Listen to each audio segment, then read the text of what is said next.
ಕುಸುಮ ಇದ್ದದ್ದು ಸಂತೆಹಳ್ಳಿಲಿ. ಅದೊಂದು ಸಣ್ಣ ಗ್ರಾಮ. ಸುಮಾರು 30-40 ಮನೆಗಳಿದ್ದ ಊರು. ಮೂಲಭೂತ ಸೌಕರ್ಯಗಳಿಲ್ಲದ ಕುಗ್ರಾಮ ಅದು. ಈ ಹಳ್ಳಿಲಿ ವೀರಪ್ಪ ಇದ್ದ. ಅವನ ಜೊತೆಯಾಗಿ ಮಾದಮ್ಮ ಸಂಸಾರ ಮಾಡ್ಕೊಂಡಿದ್ಲು. ಈ ದಂಪತಿಗಳ ಏಕಮಾತ್ರ ಪುತ್ರಿ ಕುಸುಮ. ವೀರಪ್ಪನಿಗೆ ಇದ್ದ ಆಸ್ತಿ ಅಂದರೆ 1 ಎಕರೆ ಭೂಮಿ ಹಾಗೂ 1 ಜೋಪಡಿ ವಾಸಕ್ಕೆ. ಇರುವುದಷ್ಟರಲ್ಲೇ ತೃಪ್ತಿ ಪಟ್ಕೊಂಡು ಅವನು ಸಂಸಾರ ನಡೆಸ್ತಿದ್ದ. ಸಂತೆಹಳ್ಳಿಲಿ ಶಾಲೆಯ ಸೌಕರ್ಯ ಇರಲಿಲ್ಲ. ಹೀಗಾಗಿ ಹಳ್ಳಿಯ ಮಕ್ಕಳು ಪಕ್ಕದ ಹಳ್ಳಿಯಾದ ಸಂಪಿಗೆ ಬೇಲಿಗೆ ಓಡಾಡ್ತಿದ್ರು. 2 ಗ್ರಾಮಗಳ ನಡುವೆ 3 ಕಿಲೋಮೀಟರ್ ದೂರವಷ್ಟೆ. ಮಕ್ಕಳು ಪರಸ್ಪರ ಮಾತಾಡಿಕೊಂಡು ಸಂಪಿಗೆ ಬೇಲಿಗೆ ಹೋಗಿ ಬರುತ್ತಿದ್ದರು ಪ್ರತಿದಿನ. ಹಾಗೆ ನೋಡಿದ್ರೆ ಸಂಪಿಗೆ ಬೇಲಿ ಸ್ವಲ್ಪ ದೊಡ್ಡ ಊರು. ಅಲ್ಲಿ ಪ್ರೌಢಶಾಲೆಯ ತನಕ ಓದಲು ಅವಕಾಶ ಇತ್ತು. ಜೊತೆಯವರೊಡನೆ ಕುಸುಮ ಕೂಡ ಸಂಪಿಗೆ ಬೇಲಿಗೆ ಹೋಗಿ ಕಲಿಯುತ್ತಿದ್ದಳು. ಕುಸುಮಳ ಜೊತೆಗಾತಿ ಶಾರದಾ. ಅವಳು ಬಡ ಕುಟುಂಬದ ಹುಡುಗಿ. ಗೆಳತಿಯರು ಓದಿನಲ್ಲಿ ಮುಂದು.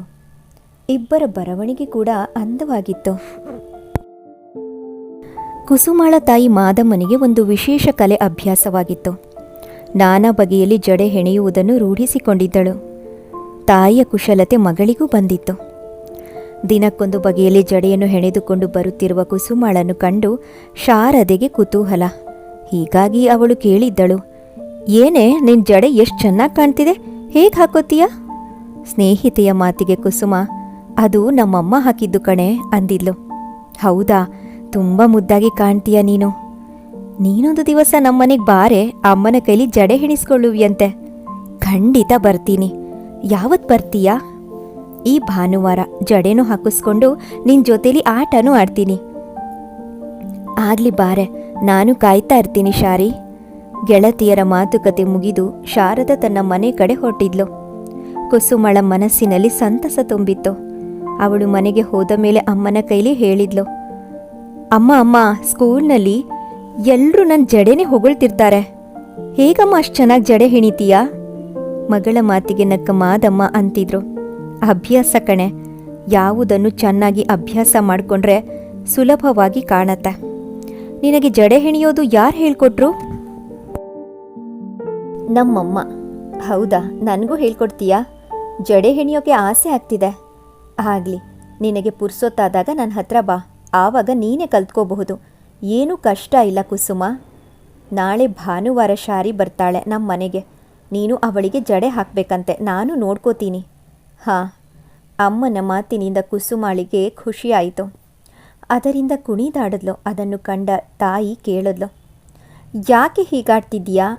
ಎಳೆ ಮಗು ಥರ ಕುಣಿದು ಕುಪ್ಪಳಿಸ್ತಾ ಇದ್ದೀಯಾ? ನಿನಗೆಷ್ಟು ವರ್ಷ ಗೊತ್ತಾ? 12 ಆಯಿತು. ಏನು ಮಹಾ ಖುಷಿಯಾದರೆ ಕುಣಿಯೋದು ತಪ್ಪಾ? ಹಾಗಲ್ಲ ಕುಸುಮ. ವಯಸ್ಸು ಏರಿದ ಹಾಗೆ ಮನುಷ್ಯ ನಯ ಗಂಭೀರ ಕಲ್ತ್ಕೋಬೇಕು. ಆಗಲೇ ಒಂದು ಬೆಲೆ. ತಾಯಿಯ ಮಾತಿನಿಂದ ಕುಸುಮಳ ಉತ್ಸಾಹ ಝರ್ರನೆ ಇಳಿದು ಹೋಯಿತು. ಅವಳ ಮುಖ ಪೆಚ್ಚಾಯಿತು. ಅದನ್ನು ಗಮನಿಸಿದ ಮಾದಮ್ಮ ತಕ್ಷಣ ಹೇಳಿದ್ಲು, ಅಲ್ವೇ, ಅಷ್ಟಕ್ಕೆ ಬೇಜಾರು ಮಾಡ್ಕೋತೀಯಾ? ವಯಸ್ಸಾಗ್ತಾ ಬಂದ ಮೇಲೆ ಕೆಲವು ವಿಚಾರಗಳನ್ನು ತಿಳ್ಕೋಬೇಕು. ಇವತ್ತಿಗೆ ಚಿಕ್ಕೋಳು, ನಾಳೆಗೆ ದೊಡ್ಡ ಹೆಂಗಸಾಗ್ತೀಯ ನೀನು. ಜಡೆ ಹೆಣಿಯೋದು ದೊಡ್ಡ ಕೆಲಸ ಅಲ್ಲ. ನಿನಗೂ ಹೇಳಿಕೊಡ್ತೀನಿ. ಧಾರಾಳವಾಗಿ ಕಲಿತ್ಕೋ. ಅಷ್ಟು ಮಾತಾಡಿ ಮಗಳ ತಲೆ ನೀವರಿಸಿದಳು. ಆಗ ಕುಸುಮಾಳಿಗೆ ಒಂದಿಷ್ಟು ಸಮಾಧಾನ ಆಯಿತು. ಮಕ್ಕಳ ಮನಸ್ಸೇ ಹಾಗೆ. ಏನೋ ಆಸೆ, ಏನೋ ಬಯಕೆ. ತಾವು ಲೆಕ್ಕ ಹಾಕಿದ್ದು ಕೈಗೂಡಿದರೆ ಸಂತೋಷ, ಇಲ್ದಿದ್ರೆ ಪೆಚ್ಚು ಮುಖ. ಆದರೆ ಒಂದಂತೂ ಸತ್ಯ, ಪುಟ್ಟ ಮಕ್ಕಳು ಸರಳ, ನಿರಾಳ, ನಿರ್ವಿಕಾರ ಜೀವಿಗಳು. ಹೂವಿನಂತೆ ಮಧುರವಾದ ಮನಸ್ಸು ಅವರುಗಳದು. ಅಂದುಕೊಂಡಂತೆ ಭಾನುವಾರ ಶಾರದಾ ಬಂದ್ಲು. ಅವಳಿಗೆ ಮಾದಮ್ಮ ಸಂತೋಷದಿಂದ ಜಡೆ ಹಾಕಿದ್ಲು. ಹೊಸ ರೀತಿಯಲ್ಲಿ ಕುಸುಮಳ ಹದ್ದಿನ ಕಣ್ಣು ತಾಯಿಯ ಕುಶಲತೆಯನ್ನು ಗಮನಿಸುತ್ತಲೇ ಇತ್ತು. ತನ್ನ ಜಡೆಯ ನೂತನ ವಿನ್ಯಾಸಕ್ಕೆ ಖುಷಿಪಟ್ಟ ಶಾರದಾ ರಜಾ ಸಿಕ್ದಾಗಲೆಲ್ಲ ಕುಸುಮಳ ಮನೆಗೆ ಬರಲಾರಂಭಿಸಿದಳು. ಮಾದಮ್ಮ ಸ್ವಲ್ಪವೂ ಬೇಸರಿಕೆ ಇಲ್ಲದೆ ಆ ಮಗುಗೆ ಜಡೆ ಹೆಣೆದು ಅವಳನ್ನು ಸಂತೋಷಪಡಿಸುವುದು ವಾಡಿಕೆಯಾಗಿ ಬಿಟ್ಟಿತು. ಕೆಲವು ವಾರಗಳು ಕಳೆದ ನಂತರ ಕುಸುಮ ಜಡೆ ಹೆಣೆಯುವುದರಲ್ಲಿ ಪ್ರಭುತ್ವ ಸಂಪಾದಿಸಿಕೊಂಡಳು.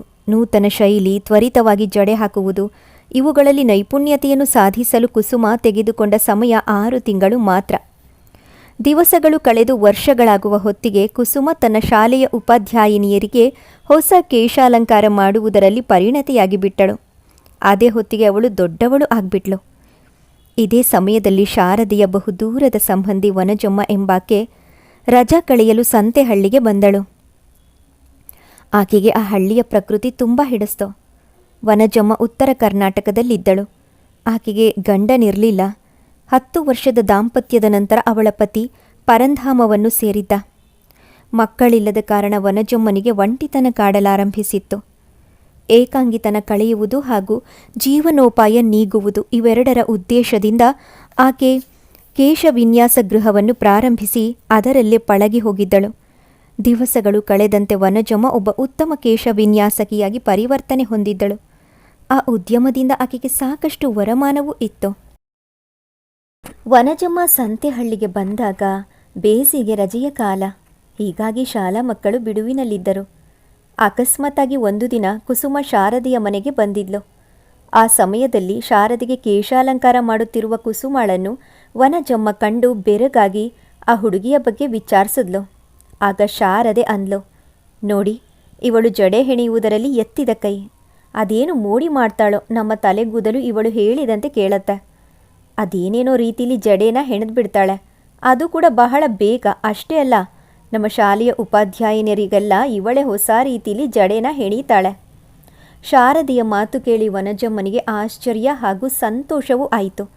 ಆಗ ಅವಳು ಕುಸುಮಾಳನ್ನು ಕೇಳಿದ್ಲು, ನಿನಗೆ ಈ ಕೆಲಸ ಯಾರು ಹೇಳ್ಕೊಟ್ರು? ನಮ್ಮಮ್ಮ. ಅವರಿಗೆ ಅವರಮ್ಮ. ಅಂದರೆ ವಂಶಪಾರಂಪರ್ಯವಾಗಿ ಈ ಕಲೆ ಬಂದಿದೆ. ಅದು ಸರಿ, ಈ ಕೆಲಸದಲ್ಲಿ ನಿನ್ಗ್ಯಾಕೆ ಆಸಕ್ತಿ ಬಂತು? ಅಮ್ಮ ಮಾಡಿದ್ದು ನೋಡ್ತಾ ನೋಡ್ತಾ ಆಸೆ ಆಯಿತು. ಹಾಗೆ ಕಲಿಬೇಕು ಅಂತಲೂ ಅನ್ನಿಸ್ತು. ಅಮ್ಮನ್ನ ಕೇಳಿದೆ, ಅವನು ಹೇಳಿಕೊಟ್ಟಳು, ಅಷ್ಟೇ. ಕುಸುಮ, ನೀನು ಜಡೆ ಹೆಣಿಯೋದು ಕಲಿತಿದ್ದಿ. ಇದರ ಜೊತೆಗೆ ಹೆಂಗಸರ ಮುಖಾಲಂಕಾರ ಮಾಡಿದರೆ ಇನ್ನೂ ಸುಂದರವಾಗಿ ಕಾಣಿಸ್ತಾರೆ. ನಿನಗೆ ಆಸೆ ಇದ್ದರೆ ನಾನು ಹೇಳ್ಕೊಡ್ತೀನಿ. ಹೇಳು, ಕಲೀತೀಯಾ? ಹಾಂ, ನನಗೆ ಖುಷಿ. ಹೇಳ್ಕೊಡ್ತೀರಾ? ಆಗಲಿ, ನಾನಿಲ್ಲಿ 1 ವಾರ ಮಾತ್ರ ಇರ್ತೀನಿ. ಅಷ್ಟರೊಳಗೆ ನಿನಗೆ ಕಲಿಸ್ಬಿಡ್ತೀನಿ, ಸರಿನಾ? ಕುಸುಮ ಒಪ್ಕೊಂಡ್ಳು. ರಾಜ ಕಾಲವಾದ್ದರಿಂದ ವನಜಮ್ಮ ಪ್ರತಿದಿನ ಅವಳಿಗೆ ಮುಖಾಲಂಕಾರದ ಬಗ್ಗೆ ಹಲವು ಸೂಕ್ಷ್ಮಗಳನ್ನು ತಿಳಿಸಿ ನಂತರ ಅವುಗಳನ್ನು ಮಾಡಿ ತೋರಿಸಿದ್ಲು. ಮತ್ತೆ 1-2 ದಿವಸವಾದ ಮೇಲೆ ಕುಸುಮ ಅವುಗಳ ಪ್ರಯೋಗವನ್ನು ಶಾರದೆ ಮತ್ತು ಮತ್ತಿಬ್ಬರು ಸ್ನೇಹಿತೆಯರ ಮೇಲೆ ನಡೆಸಿದ್ಲು. ವನಜಮ್ಮನ ಮಾರ್ಗದರ್ಶನದಲ್ಲಿ ಕುಸುಮಾಳ ಕೈಚೊಳಕವನ್ನು ಕಂಡ ವನಜಮ್ಮ ಖುಷಿಯಿಂದ ಹೊಗಳಿದಳು. ಭೇಷ್ ಕುಸುಮ, ನಾನೇನೋ ಅಂದ್ಕೊಂಡಿದ್ದೆ. ನೀನು ಕೇವಲ ಸ್ವಲ್ಪ ದಿವಸದಲ್ಲೇ ಮುಖ್ಯವಾದ ವಿಚಾರಗಳನ್ನು ಕಲ್ತ್ಕೊಂಡ್ಬಿಟ್ಟೆ. ತುಂಬ ಜಾಣೆ. ನೀನು ಮುಂದೆ ಅಗತ್ಯ ಬಿದ್ದರೆ ನಿನಗೆ ಇದರಿಂದ ಅನುಕೂಲವಾಗತ್ತೆ. ವನಜಮ್ಮನ ಮಾತಿಗೆ ಕುಸುಮ ಕೂಡ ಮಾತಾಡ್ತಾ, ನಾನು ಮಾಡಿದ್ದು ಸರಿಯೋ ತಪ್ಪೋ ಗೊತ್ತಿಲ್ಲ. ನೀವು ಹೇಳಿದಂತೆ ಮಾಡೋಕ್ಕೆ ಪ್ರಯತ್ನ ಪಟ್ಟಿದ್ದೀನಿ. ನಿಮಗೆ ಒಪ್ಪಿಗೆ ಆದರೆ ನನಗೆ ಅಷ್ಟೇ ಸಾಕು ಅನ್ನುವ ಅಭಿಪ್ರಾಯ ವ್ಯಕ್ತಪಡಿಸಿದ್ಲು. ಆಗ ಅವಳ ಮನಸ್ಸಿನಲ್ಲಿ ಗೆದ್ದೆನೆಂಬ ಹೆಮ್ಮೆ ಆವರಿಸಿತ್ತು. ನಂತರ ಮನೆಗೆ ಬಂದ ಕೂಡಲೇ ಕುಸುಮ ವರದಿ ಒಪ್ಪಿಸಿದಳು ಅಮ್ಮನಿಗೆ. ಆ ವನಜಮ್ನವರು ನನಗೆ ಹೇಳ್ಕೊಡ್ತಾ ಇದ್ದಾರಲ್ಲ ಮುಖಕ್ಕೆ ಬಣ್ಣ ಬಳಿಯೋ ಪಾಠ, ಇವತ್ತು ಅದನ್ನು ನಾನೇ ಮಾಡಿ ತೋರಿಸಿಬಿಟ್ಟೆ. ಮಗಳ ಮಾತಿನಿಂದ ತಾಯಿಗೆ ಆಶ್ಚರ್ಯವಾಯಿತು. ಅವಳೆಂದಳು, ಹೌದೇನೆ? ಪ್ರಚಂಡಳು ನೀನು. ಅವರೇನಂದ್ರು? ಹೊಗಳಿದ್ರು, ಒಳ್ಳೇದಾಗುತ್ತೆ ಅಂತ ಹೇಳಿದ್ರು. ಅದು ಸರಿ, ಓದೋದು ಹೇಗೆ? ಹಾಂ, ಚೆನ್ನಾಗೇ ಓದ್ತಿದ್ದೀನಮ್ಮ. ಯಾವಾಗ ದೊಡ್ಡ ಪರೀಕ್ಷೆ? 1 ತಿಂಗಳಿಗೆ. ಚೆನ್ನಾಗಿ ಓದು. ಸ್ಕೂಲಿನ ಓದೇ ಮುಖ್ಯ. ಬಾಕಿವು ಆಮೇಲೆ ತಿಳಿತಾ ಅಂತ ಹೇಳಿದ್ರು ಅಮ್ಮ. ಹ್ಞೂ ಕಣಮ್ಮ, ನನಗೆ ಗೊತ್ತಿಲ್ವಾ ಅಂದ ಕುಸುಮ ತನ್ನ ಕೆಲಸದ ಕಡೆ ಗಮನ ಹರಿಸಿದ್ಲು. ವನಜಮ್ಮ ಮತ್ತೆ ತಮ್ಮೂರಿಗೆ ಹೊರಡುವ ದಿನ ಬಂತು. ಅದರ ಹಿಂದಿನ ದಿನ ಅವಳು ಕುಸುಮಾಳನ್ನು ಕರೆಸ್ಕೊಂಡು ಹೇಳಿದ್ಲು, ಕುಸುಮ, ನಾನು ನಾಳೆ ಊರಿಗೆ ಹೊರಡ್ತಾ ಇದ್ದೀನಿ. ಪುನಃ ನಾವು ಯಾವಾಗ ಕಾಣ್ತೀವೋ ಗೊತ್ತಿಲ್ಲ. ಅದಕ್ಕೆ ಹೋಗೋಕ್ಕೆ ಮುಂಚೆ ನಿನಗೊಂದು ಪದಾರ್ಥ ಕೊಟ್ಟು ಹೋಗೋಣ ಅಂತ ಮನಸ್ಸಾಯಿತು. ಅದಕ್ಕೆ ಹೇಳಿ ಕಳಿಸಿದ್ದು. ಏನದು? ನೋಡು, ನಿನಗೆ ನನ್ನ ನೆನಪಾಗಿ ಈ ಮರದ ಪೆಟ್ಟಿಗೆನ ಕೊಡ್ತಿದ್ದೀನಿ. ಏನಿದೆ ಅದರಲ್ಲಿ? ಮುಖಕ್ಕೆ ಹಚ್ಚೋ ಬಣ್ಣಗಳು. ನನಗೆ ಯಾಕೆ? ಸುಮ್ಮನೆ ಇಟ್ಕೋ, ನನ್ನ ಹೆಸರಾಗಿ. ಏನಾದರೂ ಬೇಕಾದರೆ ಉಪಯೋಗಿಸ್ಕೊ. ಒಟ್ಟಿನಲ್ಲಿ ನೀನಿದನ್ನು ಇಟ್ಕೋ. ಪೆಟ್ಟಿಗೆ ಭಾರ ಇಲ್ಲ ಅಂತ ಹೇಳಿದ ವನಜಮ್ಮ ಮರದ ಪೆಟ್ಟಿಗೆಯನ್ನು ಕುಸುಮಾಳಿಗೆ ಕೊಟ್ಲು. ಪೆಟ್ಟಿಗೆಯನ್ನು ತೆಗೆದುಕೊಂಡ ಮೇಲೆ ಕುಸುಮಾಳ ಮುಖ ಜಂಭದಿಂದ ಬೀಗಿತು. ತಾನೀಗ ಮುಖಾಲಂಕಾರದ ಯಜಮಾನಿ ಅನ್ನುವ ಭಾವನೆ ಅವಳಲ್ಲಿ ಮೂಡಿತು. ಮುಖಾಲಂಕಾರದ ಪೆಟ್ಟಿಗೆಯನ್ನು ಮನೆಗೆ ತಂದ ಕುಸುಮ ಅದನ್ನು ತಾಯಿಗೆ ತೋರಿಸಿ ಹೇಳಿದ್ಲು, ನೋಡಮ್ಮ, ಇದನ್ನು ವನಜಮ್ಮನವರು ನನಗೆ ಕೊಟ್ಟಿದ್ದಾರೆ. ಏನೇ ಅದು? ಕೇಳಿದಳು ಮಾದಮ್ಮ. ಮಗಳ ಕೈಲಿದ್ದ ಮರದ ಪೆಟ್ಟಿಗೆಯನ್ನು ಕಂಡು. ಅದೇ ಮುಖಕ್ಕೆಲ್ಲ ಅಲಂಕಾರ ಮಾಡೋ ಬಣ್ಣಗಳ ಪೆಟ್ಟಿಗೆ. ನಿನ್ಗ್ಯಾಕೆ ಅದು?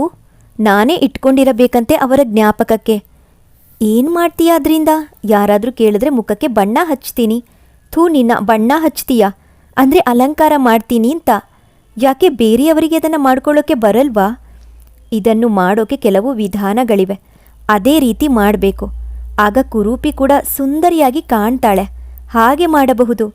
ಹೌದೇನೆ, ನಿನಗೂ ಬರುತ್ತಾ? ಬರ್ತಿರ್ಲಿಲ್ಲ, ವಂಜಮ್ನವರು ಹೇಳ್ಕೊಟ್ರು. ಹಾಗೋ? ಈ ಪೆಟ್ಟಿಗೆ ಅವರಿಗೆ ಬೇಡವಾ? ಬೇಡವಂತೆ. ಏನೋಮ್ಮ, ನೀನುಂಟು ಆ ಪೆಟ್ಟಿಗೆ ಉಂಟು, ಏನಾದರೂ ಮಾಡ್ಕೊ. ಆಗ ತಮಾಷೆಗೆ ಕುಸುಮ ಕೇಳಿದ್ಲು, ಅಮ್ಮ ಒಂದ್ಸಲ ನಿನಗೆ ಅಲಂಕಾರ ಮಾಡ್ಲಾ? ಲೇ, ನಿನ್ನ ತಲೆ ನೆಟ್ಗಿದ್ಯಾ? ನನಗೆ ಯಾಕೆ ಅಲಂಕಾರ? ಸುಮ್ಮನೆ ನೀನು ಕೆಲಸ ನೋಡ್ಕೊಂಡು ಹೋಗು. ಇವೆಲ್ಲಕ್ಕಿಂತ ಮೊದಲು ನಿನ್ನ ಓದಿನ ಕಡೆ ಗಮನ ಕೊಡು, ಅದೇ ತುಂಬ ಮುಖ್ಯ. ಸರಿ ಕಣಮ್ಮ ಅಂದಳು ಕುಸುಮ. ಪೆಚ್ಚು ಮೋರೆಯಿಂದ ಅವಳಲ್ಲಿ ತುಂಬಿದ್ದ ಉತ್ಸಾಹ ತಟಕ್ಕನೆ ಪಾತಾಳಕ್ಕೆ ಇಳಿಯಿತು. ಮುಖಾಲಂಕಾರದ ಪ್ರಯೋಜನವನ್ನು ಕುಸುಮಳ ಕೆಲವು ಶಿಕ್ಷಕಿಯರು ಪಡೆದುಕೊಂಡರು. ತಮ್ಮ ಖುಷಿಯನ್ನು ವ್ಯಕ್ತಪಡಿಸಿದ್ರು. ಇದರಿಂದ ಆ ಹುಡುಗಿಗೆ ಧೈರ್ಯ ಬಂತು.